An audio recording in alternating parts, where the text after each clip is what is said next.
Yeah, so here's a question for you. I was listening to Jason Calacanis, one of his podcasts a while within the last couple of weeks, and he has a journalism background. He started as a journalist. I think it was the Silicon Valley Reporter was the name of his. Yeah, create inside a bunch of different things Yeah, inside Silicon Valley, inside tech. yeah. And stuff. Yeah.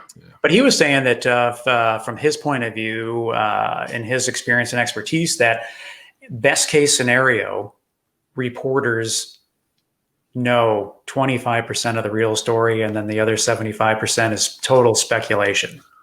Yeah, and to piggyback on that, I think you have to think about how those individuals are being provided that information, right? So through a press release, Right. through the story of the day that they have been deadline based associated with, through a publicist, through someone providing a little bit of information, through a thing that they call MOS, man on street, which is just a random bystander who may or may not have actually been there, but will say something about it, right? And by the way, they're not an expert in that thing at all, right? So I always think it's interesting, even just from a business perspective, hearing media talk about business when that person isn't even remotely close to understanding business, right?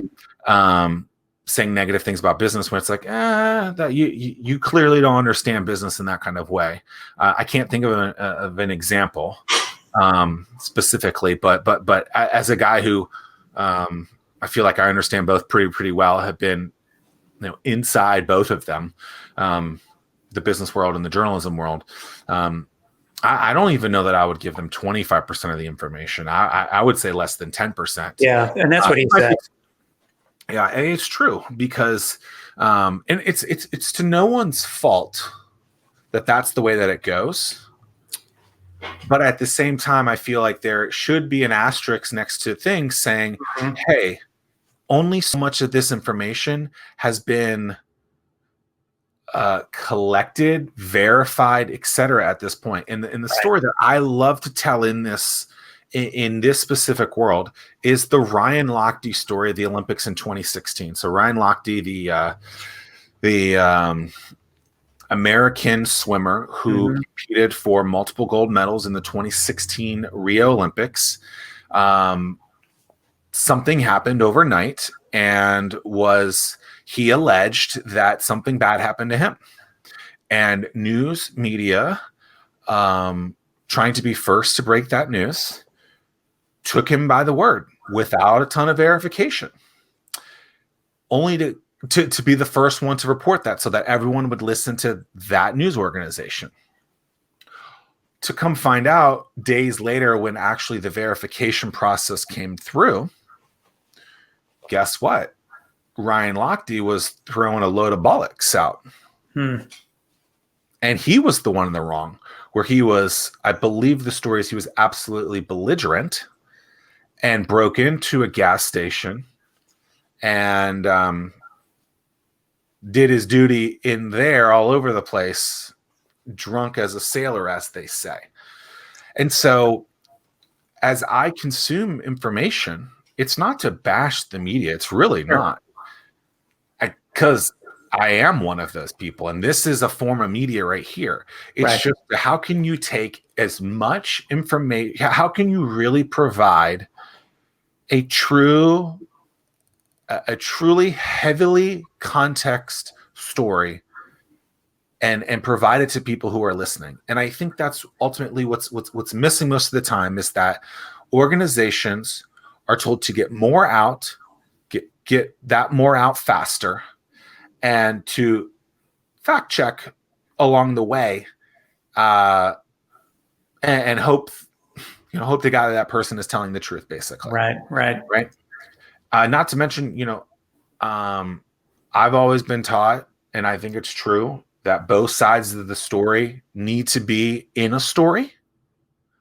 So if you're dealing with something, get this person, it's a business owner and their staff member.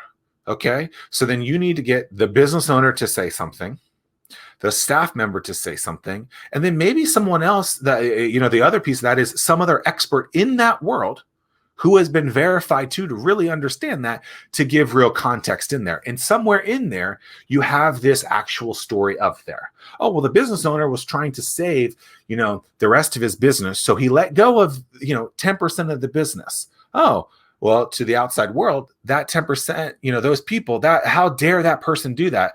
When then you have this other outside person, nothing to do associated with that business, that says, actually, this is happening for the long run, for that business to stay there, so that all these other things can happen. It's unfortunate that this thing happened to this set of employees, these teammates, absolutely. But actually, when a team downsizes in something like this, that number is actually usually insert statistic here. Mm-hmm. When this company here actually is at a far lower statistic. And see how that story is actually presenting a lot better case. Right. You know what here is, this business owner fired this person, this teammate says this, and now we all should hate them. When there's no real story of understanding all of that together. And I think that's what's been missing in most of this media world now. And I think it needs to be fixed so that people actually can understand what is happening. Yeah. Instead of just throwing out blah all the time. No, That's my rants about the media, and I'm done. No, we can keep talking about, okay, but I think that's what's missing, right? And it's important. Well, I mean, so let's just we can take it one step further, and I'll bring it back to, just because I spent so much time on it from a Tesla standpoint. Without a doubt, they were the 2020 stock of the year. I mean, they were up, I don't know, 800, 900%, just unprecedented story that we've never seen before. And the entire time, you had people betting against them. You had people short selling them. I mean, just losing everything. And you would hear all these media stories about they're not going to do well. But during that whole time, I'm just telling everyone there's just no way. And I would just continue to buy more and more Tesla, because it's like, have you ever driven one? Have you ever been in one? Have you ever talked to anybody that owns one? And when you have that many people that just rave about a product, Peloton, Tesla, whatever, there's no way that a company like that is going to go. Well, Peloton's a great example of what they went through last year. Right. Apple. Right? I mean, when you have a product that is so good, I mean, that's what all these, they didn't get the full story. And if they would have talked to these people, then the narrative would have been totally different. But what I presented as a use case shouldn't be that difficult to have something like that. Yeah. Right. And it shouldn't, if the idea is to get a story out a day, let's say, which when I worked in news, that's usually what it was. Right. So that's 250 news articles a day. And in history, there used to be beats where the person would historically produce media on the same style of thing. So you don't have you only have a meteorologist talking about the weather, right? You only have crime and investigation done by crime and investigation people, sports by the sports person, this city done by this city, technology by this, bio by bio, medical by medical, et cetera, hair by hair, right? Fitness by fitness, right? Are you going to ask a dentist about how to run better?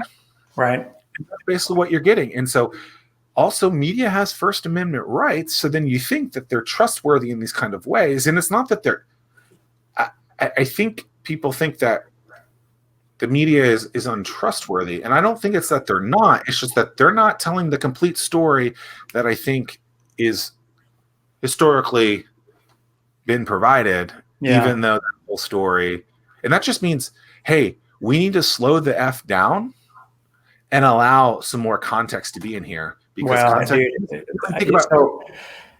going back to your first question to me about the word of 2020, context is 100% me personally. And it only took 40 minutes, Tim. We got it. Yeah, well, but it's I've spent a lot of time, a lot of miles thinking. That means I can sum up the world's problems right now, really, really quickly, and listen to it once the show is over. People today, they communicate in a way of being wrong or right. So, and they listen in order to make that judgment if this person is wrong or right. They don't listen to it from a contextual standpoint. What and people will just turn you off right away. Nope, I don't agree with you. You're wrong. As opposed to, hey, let me learn. I want to understand the context of why you think this way. So if people were to, so that I can understand, and maybe I might learn something, and then let me tell you why I think the way that I do. If people talked and wanted to communicate in a term from a context point of view, everything would be totally different from where we are today. But it's just everything today is about being right or wrong, and that is but I'm right, Tim. But I'm right. Right. But I'm right. And then if we could just get rid of the share button on social media, then that would change a few things too.